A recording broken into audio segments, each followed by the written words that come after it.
Hey guys, Derek here, just bringing you another video in the 8KX, and this one is going to be titled, Why is Sim Racing Like This? So this is going to be a vlog style of drive and talk video. We're going to be using the combination, the Porsche RSR on the Nordschleife and Rfactor 2, probably my favorite car and track combination, and potentially doing it on Rfactor 2 as well. So let's kick things into gear here. Not to mention a silly car pun right off the bat. But, as the title of this video suggests, why is sim racing like this? And this is going to be the complexity around sim racing. I'm not going to be focusing on pushing the car too fast here. More so just, drive and talk type of thing. So, just the quick background on, the complexity of sim racing that I've faced from a newbie on the outside looking in, is that it seems like a rather difficult thing to get into. So again, a little bit of backstory, if you just haven't seen some of the other videos. I originally got VR specifically for Half-Life. So basically I bought a Quest 1, it was like $700-ish, and then I bought Half-Life Alyx, and I didn't realize that would be a rabbit hole into spending thousands on sim racing. And that's the thing too, some people see it as pretty crazy, but if you ask me, have you had, what is it, 6,000 or something like that dollars worth of fun, I would say absolutely yes every time. It has been that valuable to me. This has been the best gaming experience by a long shot that I've ever had. And as someone who loves driving things and always has, I'll never be fortunate enough to get to drive, a GT3 car, a race car in real life. I've done go-karting, that's about it. I have a Golf GTI, which, can't really do anything crazy with because they're following the, traffic laws and stuff. I'm not taking it to a track and just trying to unload and be crazy. So, basically, this is as close as to race car driving that I'm ever going to get.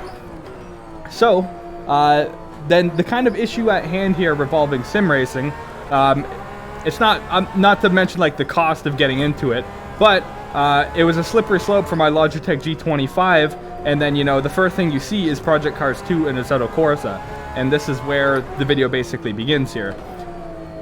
So, when I say why is sim racing like this, the first thing that basically you'll see on Steam, if you're like I'm an FPS gamer, I wasn't a sim racer at all, as much as I enjoy driving things, it just never really came to mind really, and VR kind of brought that to life.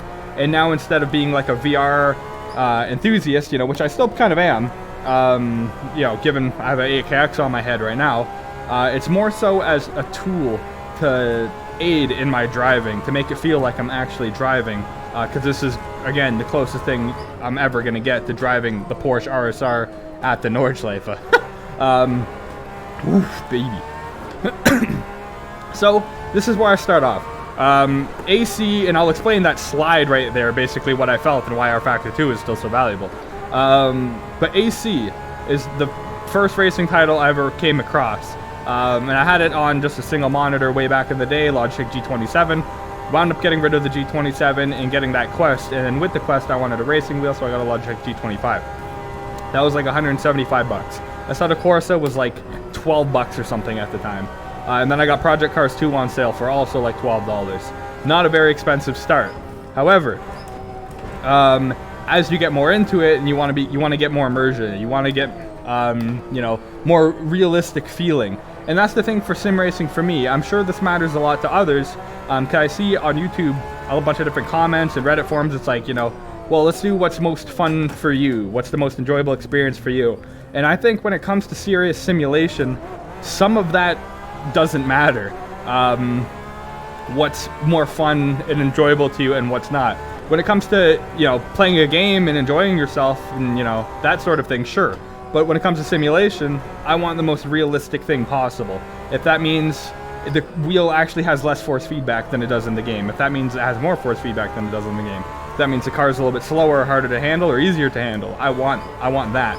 I want the absolute closest possible thing to real life, since I will never be given that chance. Again, this is someone from the outside coming in, someone that isn't into sim racing. It's like, now that I've, you know, dunked my toes in the water of sim racing with Assetto Corsa and Project Cars 2, I want, what's the most realistic thing sim racing has to offer?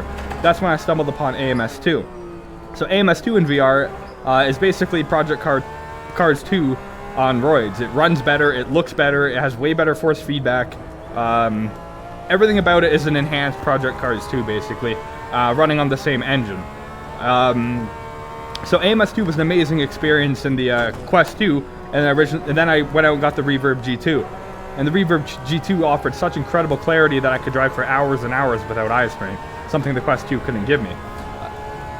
And then, you know, I wanted, after that, the Logitech G25, I wound up getting rid of or selling, and then getting this Fanatec gear, the CSW 2.5 McLaren GT3 rim, V3 pedals. Ooh, that feels good in Rfactor too. You know, and then this whole like little sim rig that I'm sitting in here was like, this whole setup was like $1,700 right in front of me. And then, you know, after the G2, I wanted to see what else is out there. What can give me the most realistic, immersive driving experience possible. And then I saw comments saying, people saying that the AKX is a better driving experience than the G2. And it's super subjective. A lot of people do like the G2 better. A lot of people do like the AKX better. For me, I was one of the ones that loved the AKX. I saw this field of view. I'm literally looking straight. I see my left mirror. I see my right mirror. To prove it, I'm not turning my head. All I see in the, you know, it's just the railing. So really, there's not much I can say in details to my right. But I can even see some of the window on my right. And not to mention the clarity in front of me, I can still read what's on my wheel.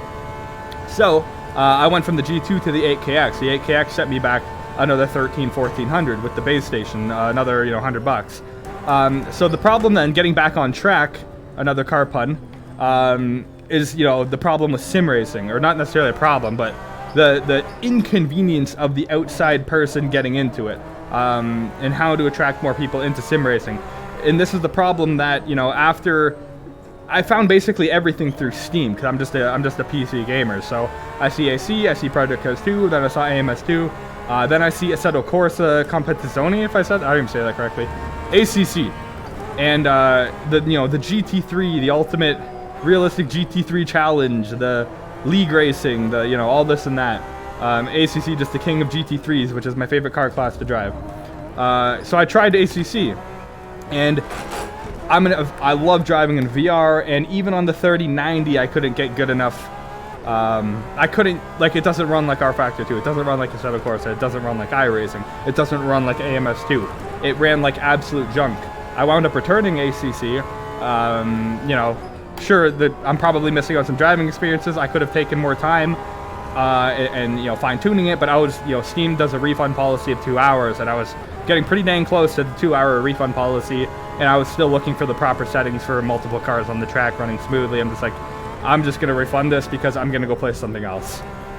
So that brought me to ACC, which then brought me to Rfactor 2.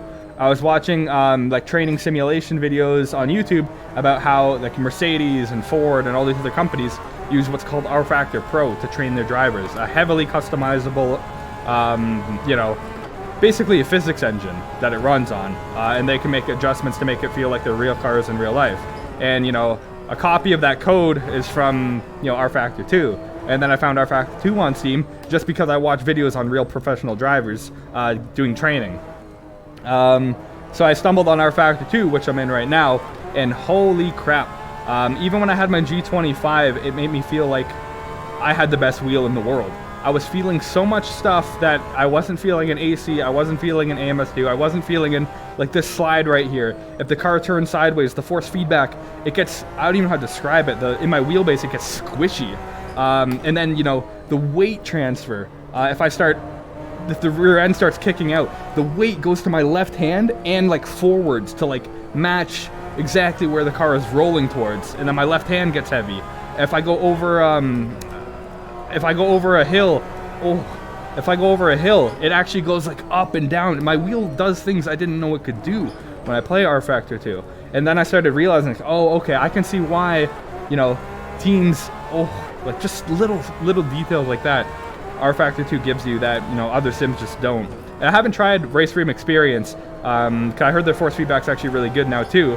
But I know Rfactor 2 kind of has like that, you know, umbrella as the king of tire model, and you know, iRacing does what, 60 hertz force feedback of the tires or something, and this does like 2400 hertz.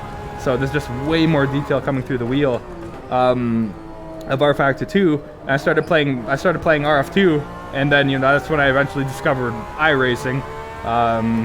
So it took me so long and so much money and so much research before even realizing these titles existed. So you know, iRacing, the absolute king of the online racing sim, their latest GT3 update that literally just came out is absolutely amazing. The cars are super, you know, more accessible to drive. The McLaren isn't a death machine anymore. I couldn't make one lap around the Nordschleife on that compared to the other vehicles. And now it's perfectly fine. But yeah, iRacing has that, you know, monopoly on the market of multiplayer racing. Basically, you can get a race of like any class, any time of day. GT3, oval, dirt, there's always, you know, a population on at any time of day that you can race against. And there are safety rating like for the online system makes you not be a dink the whole time, and then the I rating gives you something to push for. And you know, the other titles don't really have that. I saw Assetto Corsa trying to do something like that with a web-based ranking system, but I watched an online race of Assetto Corsa, and it looked crap. It looked like the cars were floating around. Netcode was just looking horrible. Oh, that feels so good in Rfactor 2. It looked wrong. Then you watch an iRacing event, and it looks like it's pretty much straight, like from television. And then on Twitch, they have like broadcasters, and it all looks super legit. But then, you know, iRacing, as much as it has, it does have really, really good physics, the force feedback's not that bad. It still lacks in certain areas. So this is where I say, why is sim racing like this? You basically have AC, the king of content, the accessibility. I wouldn't even say the accessibility king. I would almost give that more to Project Cars 2 for ease of use. You know, everything worked. Gamepad just works. You just plug and play. And Project Cars 2, you're kind of off to the races. Another pun. But and I'm just thinking of puns. I was gonna say tired of this as a tire. Never mind. Anyways, back on topic. You have Project Cars 2, very immersive, very accessible, has so much content to keep you going, but you know, isn't quite there on the driving model of the other sims. Then you have AMS2, amazing immersion, runs great in VR. Again, doesn't quite have the driving experience that the other ones have to offer. In terms of, you know, tires, physics, that sort of thing. It feels like different than all the others. It feels good, but it doesn't quite grasp me like the other ones doesn't do in terms of driving.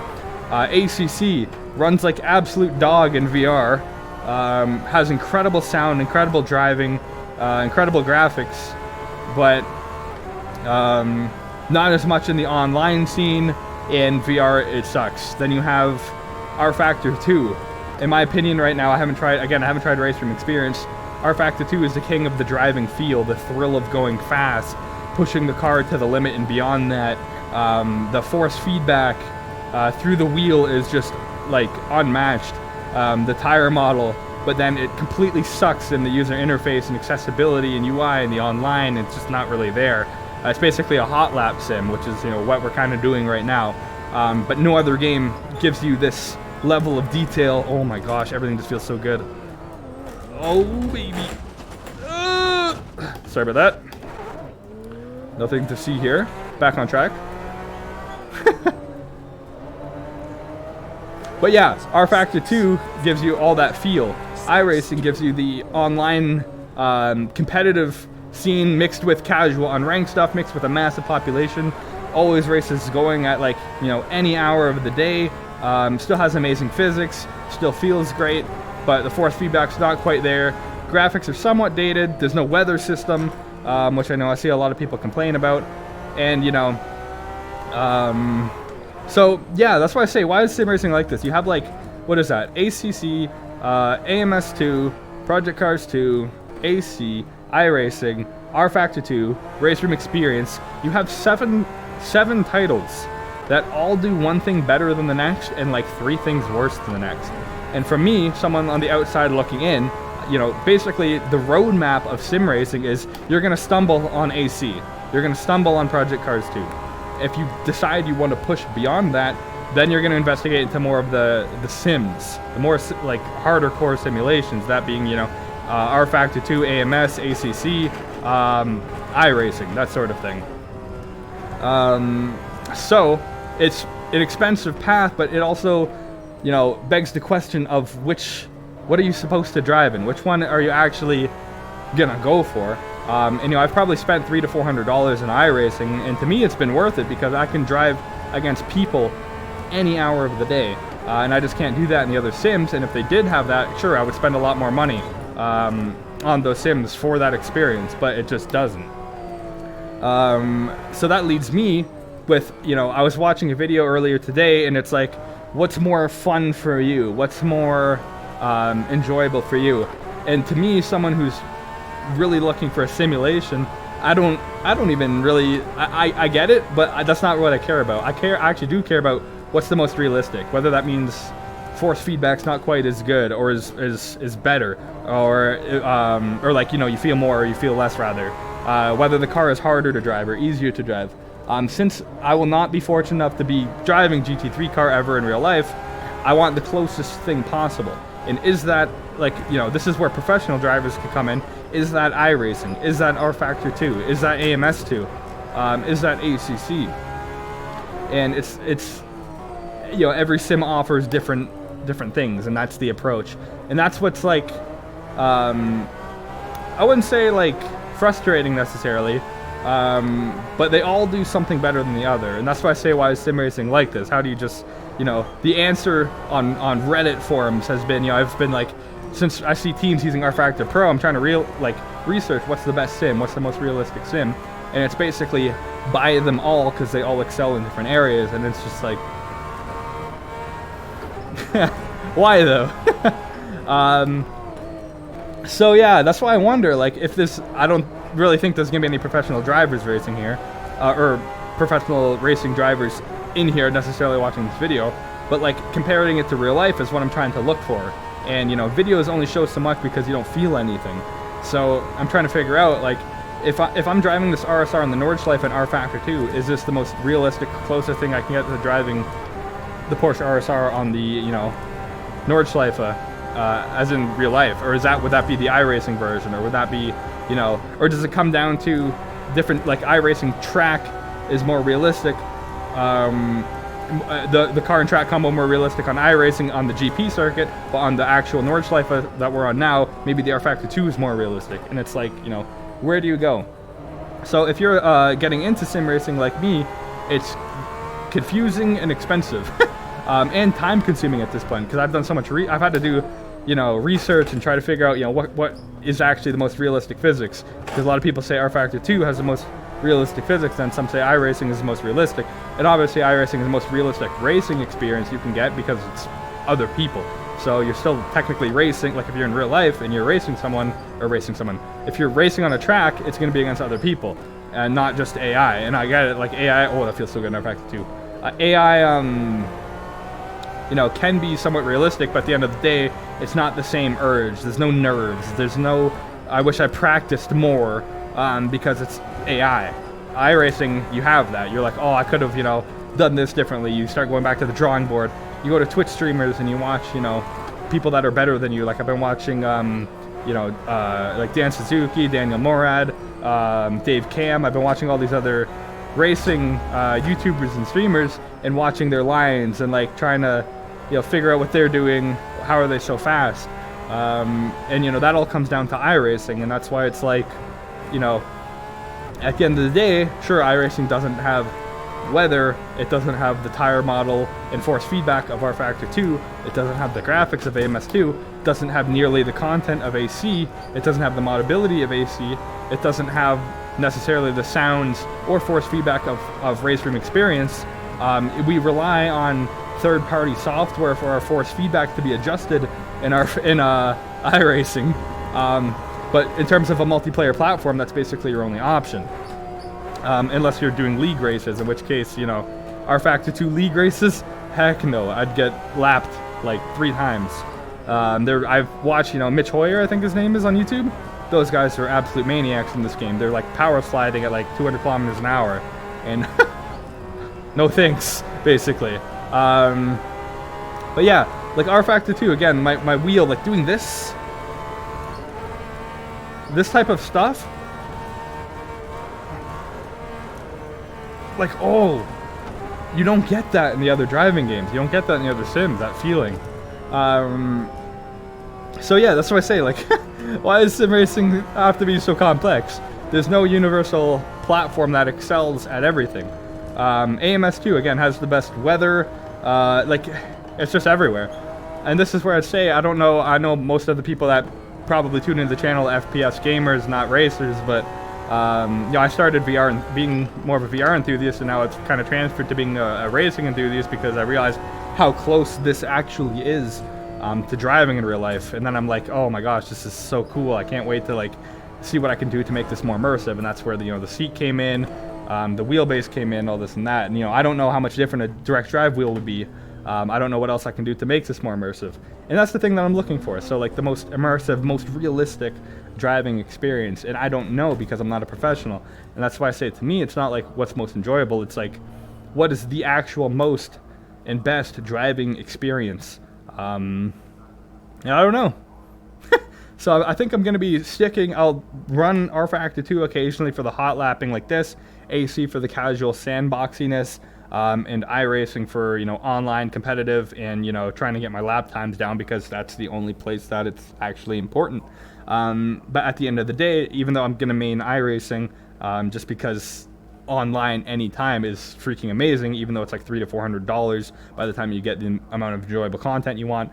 Aside from the online expertise of iRacing, what is the most realistic simulation there is? And I don't know if that's Rfactor 2, I don't know if that's ACC, I don't know if that's, you know, for speaking, let's say, in this case, GT3, GTE.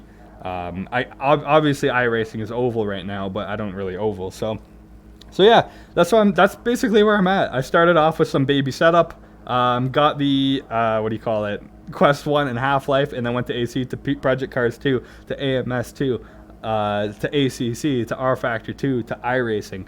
And I feel like it's very unfortunate that that's people's roadmap, and at the same time fortunate because they get to experience all of them and see what they all do differently, and then they get to choose which one's right for them. But at the same time, it's so complex to get into, and you know, you don't know which one you're going to necessarily wind up at, but it'd be nice if we had I know this is a complete pipe dream, but let's say Rfactor 3 with iRacing online competitive system with sounds from like ACC and graphics from and weather from AMS2, and then content of AC. So like, I don't know if that's ever going to exist, but this comes down to, what is the most realistic sim? I just straight up have no idea. Is it iRacing? Is it RF? Is it ACC? Like, I don't know why sim racing like this. Anyways, hope you enjoyed this little vlog. I'm going to be sticking with iRacing really, but yeah, take care. Bye for now.